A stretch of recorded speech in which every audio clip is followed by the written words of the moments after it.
Nós abrimos agora mais uma edição do programa Fala Câmara Entrevista, dessa vez em novo formato, agora por videoconferência, já que estamos no momento de home office, né, em razão da pandemia do novo coronavírus.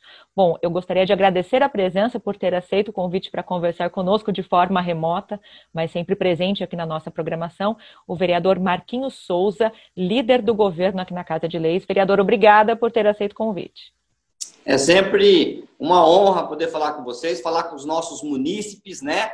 A gente fica muito feliz, Lidiane, cada vez mais munícipes acompanhando tanto a Rádio Câmara quanto a TV Câmara para se informar dos principais assuntos, porque as redes sociais têm muita fake news, né? E muitas pessoas hoje acreditam que entendem, sabem sobre o assunto que está falando de política, mas não sabe de fato a verdade. E aqui, esse canal, os dois canais são importantíssimos para que a população se informe corretamente dos principais assuntos sobre política na nossa cidade. Vereador, gostaria de começar falando, né, repercutindo aí os últimos dias, os últimos episódios envolvendo as ações de combate à pandemia do novo coronavírus. A Prefeitura Municipal recebeu 30 respiradores na última semana, 10 do governo federal e 20 do governo do estado. O senhor que tem acompanhado essas ações de perto, até na condição de líder do governo, esses equipamentos já foram instalados? Se sim, onde estão alocados? Já estão em funcionamento? E como é que está a situação nesse momento do Hospital das Clínicas, que já está com os seus 40 leitos em funcionamento? O senhor até participou, junto com os vereadores Yasmin Nascimento e Sandro Bussola, de uma ação um pouco mais radical, né? Se alojando, dormindo alguns dias ali no Hospital das Clínicas, enquanto não começasse o seu funcionamento de uma vez por todas. Enfim, como é que está toda essa questão envolvendo as ações da Prefeitura, do Executivo, para tentar ir amenizando a pandemia, já que os casos de pessoas contaminadas continuam aumentando? Sem dúvida, Lidiane. Primeiro, eu gostaria de começar falando bem rapidamente do Hospital das Clínicas, né? O Hospital das Clínicas é um sonho para a cidade de Bauru, desde quando foi anunciado a vinda aqui do curso de medicina. A gente tem expectativa de que esse hospital abrisse. Em outros momentos da história da nossa cidade, já foi prometido a abertura também desse hospital e nunca aconteceu, né? São 30 anos desde o início da construção do Hospital das Clínicas, e a gente chegou a uma atitude extrema justamente por não entender quais são as forças ocultas que sempre dificultaram a abertura desse hospital na nossa cidade. É revoltante para a população de Bauru saber que tem um prédio ali com 220 leitos prontos, né, só precisando equipar, enquanto as pessoas estão, algumas indo inclusive a óbito, muitas vezes aguardando uma vaga nos hospitais aqui da nossa cidade, né? Então, fizemos essa atitude extrema, tanto eu quanto o vereador Yasmin, o vereador Sandro. Nós fomos como uma forma de protesto, porque como já havia sido anunciada a abertura do hospital em outras datas e aquilo não aconteceu, também se falava que poderia ser aberto a qualquer momento, mas esse qualquer momento a gente não sabia quando ia acontecer, por isso essa atitude, né? E não parou por aí, né? Hoje, graças a Deus, o hospital está funcionando, com uma taxa de ocupação alta, inclusive, veio num bom momento. Bauru recebe não só moradores de Bauru, mas também de outros municípios. Eu acredito que só na nossa região são 38 cidades que vêm e usam o sistema hospitalar da nossa cidade.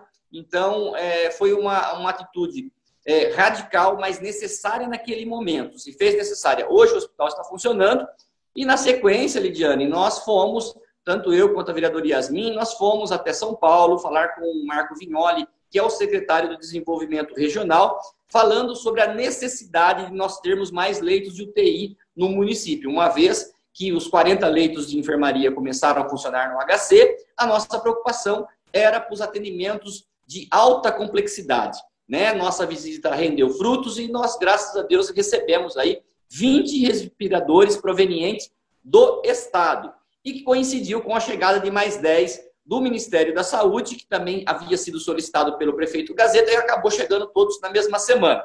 Esses 10 que vieram do Ministério da Saúde são portáteis, são menores, que deverão ser usados tanto nas ambulâncias para transporte de pessoas que precisam e necessitam de respiradores e também para equipar as nossas UPAs, né? Nós vamos ter, na pior das hipóteses, a gente espera que não precise usar, mas na pior das hipóteses, se apertar, as UPAs terão também lá alguns leitos que poderão tratar as pessoas com alta complexidade no caso da Covid. E os outros 20 que nós conseguimos através do Estado, já essa semana iniciou a fase 1 ali no pronto-socorro central com a instalação de alguns respiradores. São 3 fases, a primeira já deu início essa semana.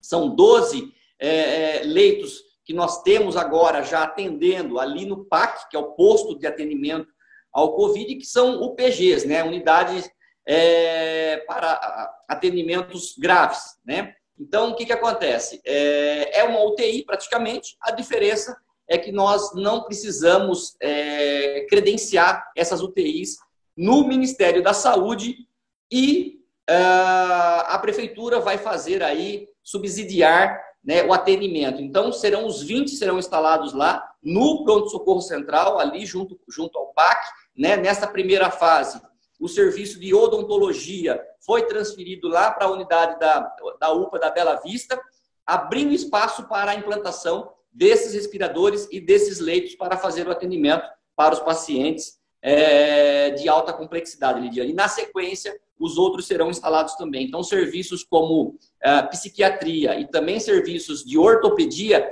devem ser encaminhados para as outras unidades para que, então, abra espaço para implantar esses respiradores, que continua sendo um local de passagem, tá? Deixar bem claro que a ideia é que nós possamos dar qualidade no atendimento para aqueles bauruenses que estarão esperando uma vaga aí nos hospitais da nossa cidade, né? Só que com respirador, diferente de a pessoa ficar lá muitas vezes num corredor, não, vai ser bem equipado e muitas pessoas, dependendo do prazo que precisar ficar, provavelmente, Lidiane, vai melhorar, vai ficar bem e vai voltar para casa sem precisar ir para um hospital. Naqueles casos que precisarem ir para um hospital, esses 20 novos leitos, né, com respiradores serão aí um ponto de passagem para dar qualidade no atendimento dos bauruenses. Agora, vereador, ainda repercutindo aí os efeitos da pandemia, né? Sempre há muitas divergências quando se fala nesse abre e fecha do comércio, né? Os últimos decretos municipais, nós tivemos a lei municipal aqui também, enfim, envolvendo algumas questões, né, de alguns segmentos específicos que se sentem um pouco menos favorecidos.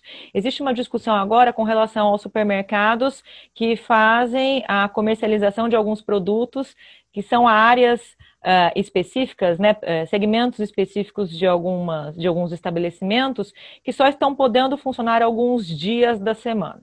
O que é que pode ser feito do ponto de vista de manter a segurança sanitária no momento de abertura e funcionamento desses estabelecimentos, mas ao mesmo tempo não privilegiar um pouco mais determinado tipo de empresa, como é o caso dos supermercados, né, que tem funcionado alguns até 24 horas, em detrimento dos demais?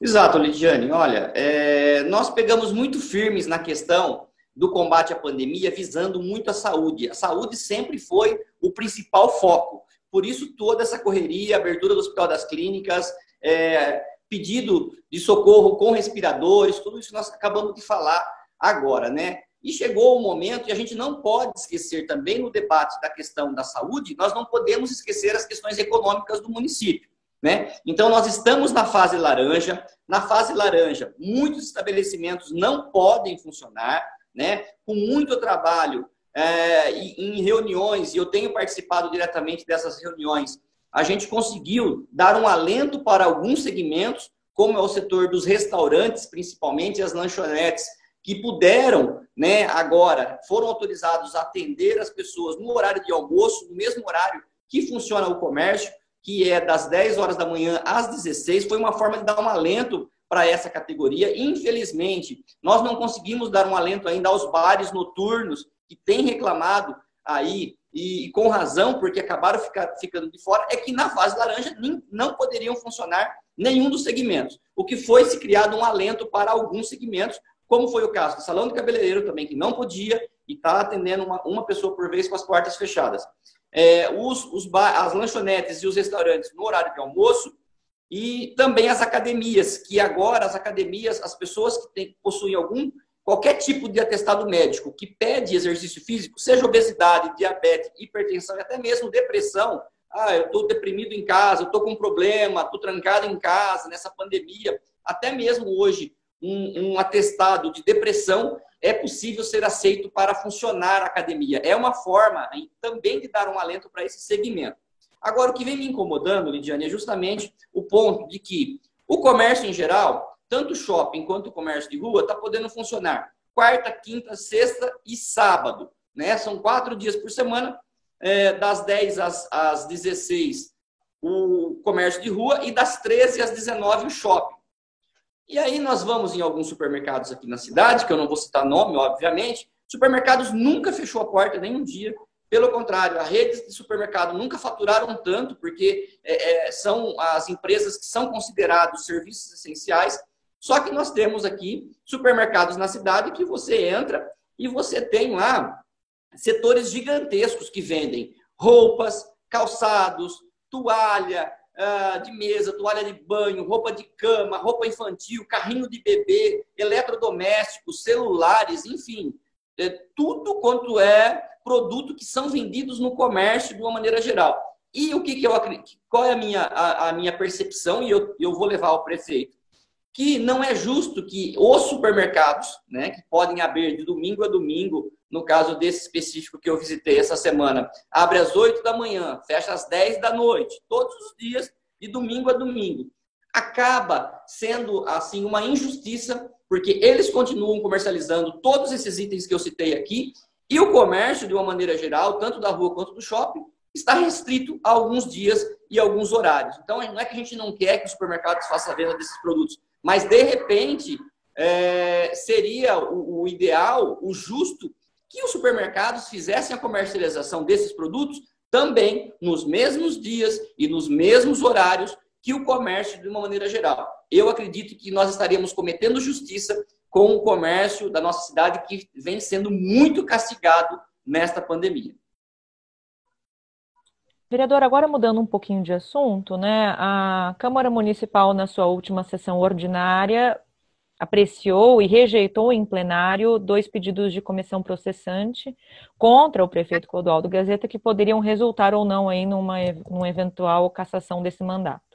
Bom, enfim, os 2 assuntos, né, os 2 pedidos estavam ligados à questão das irregularidades na Coab, a Companhia de Habitação Popular de Bauru.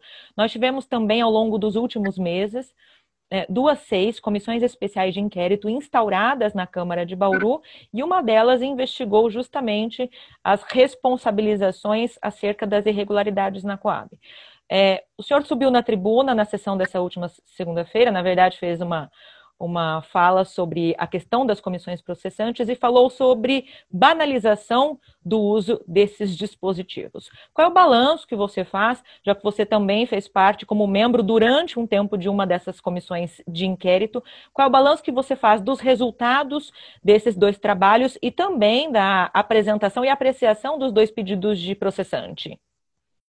Lidiane, é importantíssimo a gente falar sobre esse assunto, porque, como eu falei no início da nossa entrevista, muitas pessoas acreditam no que se posta na internet. O que está rolando nas redes sociais é que a Câmara Municipal rejeitou a abertura de um pedido para se investigar a Coab. E não é isso que aconteceu. Houve as 2 processantes, houve as 6 comissões especiais de inquérito, que foram aprovadas por unanimidade pela Câmara Municipal, tanto na questão da ET, quanto na questão da Coab.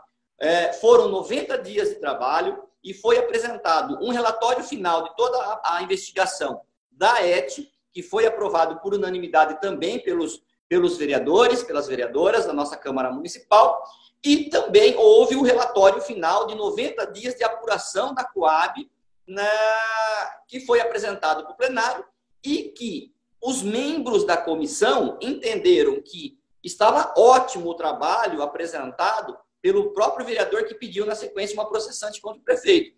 Somente retirando a responsabilidade por tudo o que aconteceu na Coab do prefeito Gazeta.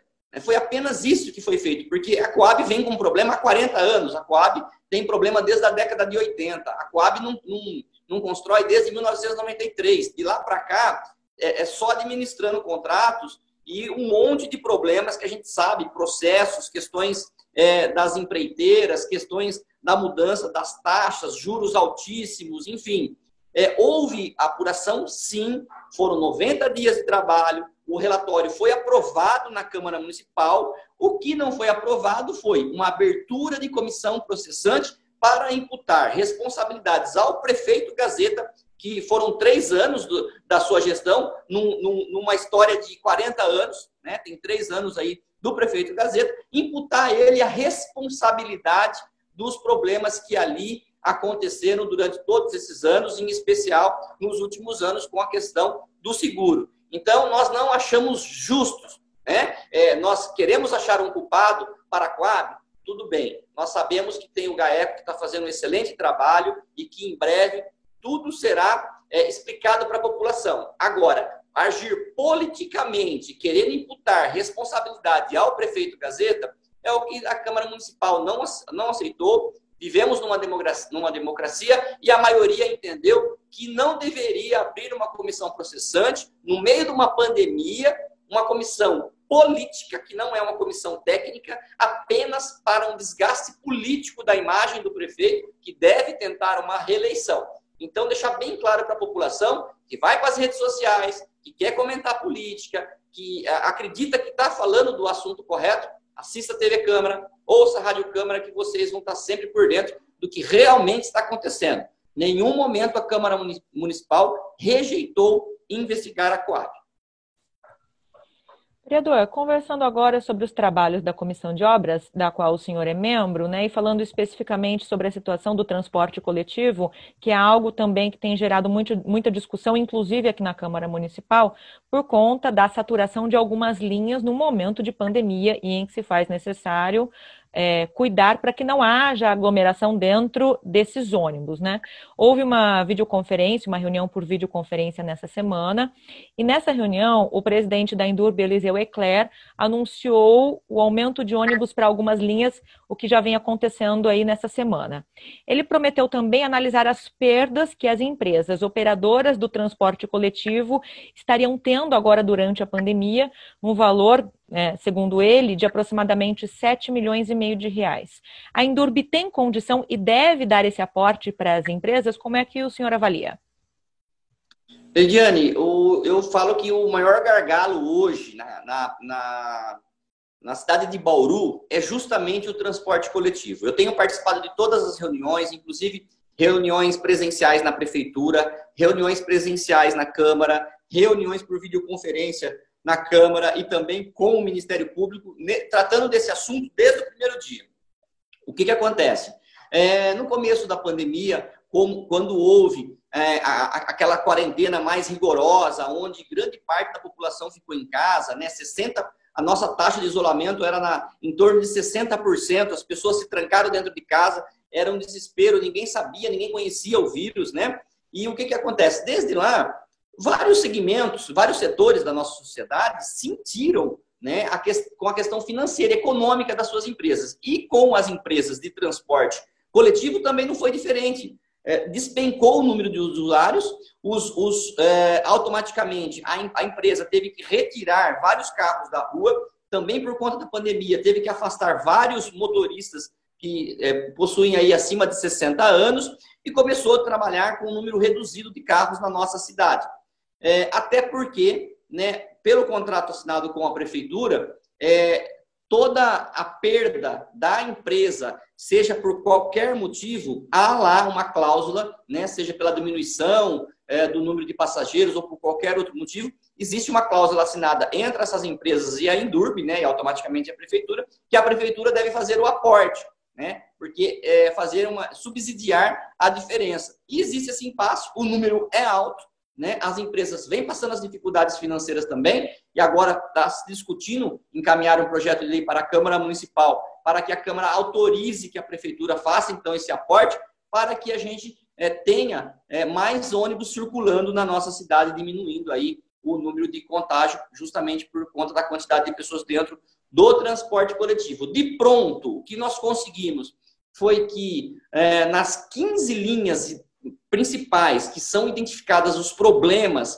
e os horários também, que foram feitos através da própria denúncia das pessoas pela ouvidoria, pelo próprio acompanhamento que todos os ônibus, eles possuem as câmeras, as empresas vêm monitorando, chegou-se na conclusão de que 15 linhas, em alguns horários, que são mais complicados, já estão recebendo agora os ônibus extras para resolver essa questão dessas 15 linhas. Obviamente, a gente não tem certeza, vai ter que ir acompanhando, né, até que se resolva o problema em definitivo. Mas é importante deixar registrado que existe um contrato entre empresa e prefeitura e que toda a diferença entre quanto essa empresa gasta e quanto essa empresa fatura recebendo dos munícipes, a prefeitura tem que fazer aí esse aporte até para que a empresa continue trabalhando na nossa cidade. Vereador Marquinhos Souza, nosso convidado aqui no programa Fala Câmara Entrevista, num formato diferenciado do que você que nos assiste está acostumado no momento de maior distanciamento social e home office por conta da pandemia do novo coronavírus. Conversamos dessa vez por meio de videoconferência. Vereador, gostaria de agradecê-lo mais uma vez pela entrevista. Eu que agradeço, Lidiane, e falar para a população de casa que está nos acompanhando que eu estou na minha casa, por isso estou sem máscara. Você está sozinha aí dentro do estúdio também, por isso está sem máscara. Mas, por favor, vamos ter empatia e, saindo à rua, vamos usar a máscara sempre. Não é só usar a máscara para você adentrar dentro do transporte público e tirar, e tampouco dentro do supermercado. Você precisa ficar com a máscara o tempo todo, que assim a gente vai diminuir a probabilidade do contágio dos nossos outros munícipes e, com isso, a gente vai vencer mais rapidamente esta pandemia. Fé em Deus, todos aí, que nós vamos sair dessa juntos, se Deus quiser, em breve. Muito obrigado, Lidiane. Obrigada, vereador. Uma ótima semana. Igualmente. Eu agradeço também a sua sintonia aqui conosco e até a próxima.